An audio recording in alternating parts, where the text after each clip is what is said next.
After two top 10 matchups last week, including a classic between the number one and number two teams in the GameTimeCT poll, there's been a shakeup in the latest football top 10 as we head into week 8. At number 10, say hello to Berlin. The Redcoats are 6-0 in the season and are coming off a big 24-7 win against Newington. Berlin plays Enfield on Thursday. At number 9 is Staples. Despite a 49-13 win over Ward, the Wreckers drop a spot, but they will have control over where they move next, with St. Joseph coming up this week on Saturday morning.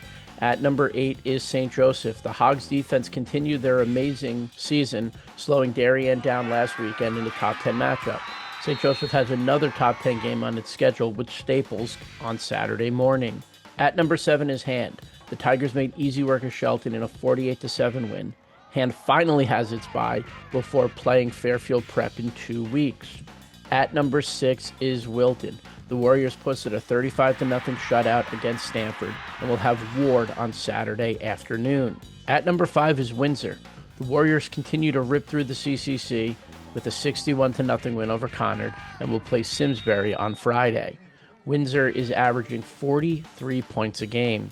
At number 4 is Fairfield Prep. The Jesuits had a much-deserved rest after their 5-1 start and will turn their attention to North Haven on Friday night. There is no number 3 team this week as 2 teams have tied for the number 2 spot.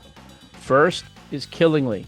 The Trailblazers had a little scare early, but it didn't matter as they steamrolled Fitch 57-16 and continue their tear through the ECC. Killingly plays Griswold Wheeler on Thursday night. Second is Greenwich. The Cardinals' 8-game win streak was snapped in a 14-7 loss to New Canaan in a highly anticipated 1-2 matchup on Friday night. Greenwich looks to get back in the win column against Ludlow on Saturday. And the number 1 team in the latest GameTimeCT poll is New Canaan. The Rams were victorious in its 1-2 matchup between Greenwich.